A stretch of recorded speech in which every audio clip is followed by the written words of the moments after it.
How different is our relationship with Mexico that we had a little bit of a challenge with, different than the relationship we have with China? Because there's trade issues going both places. What's the difference between Mexico versus China to you?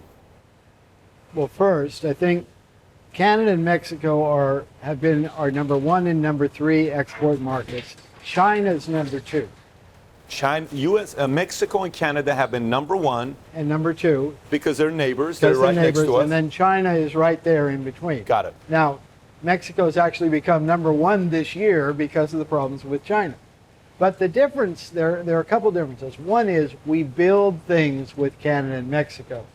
We don't do that with China. So for example, a car coming back from Mexico that looks like a Mexican car, really 40% of that car is American product, American input.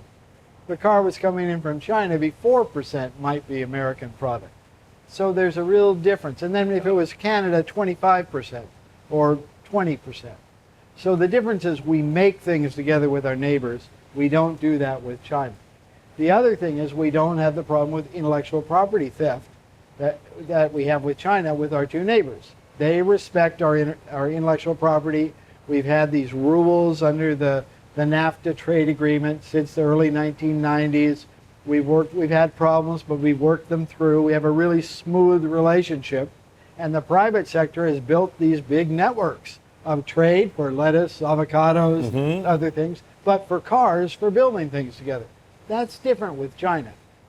We do have in some of the high-tech areas, in iPhones and other things, we do have that kind of relationship, but more of that is put together with Chinese products. The intellectual property is U.S. intellectual property, but that's where you get into the problem of China not respecting intellectual property, stealing it, right, trying to turn it into its own industry, thus turning it into a more of a predatory relationship.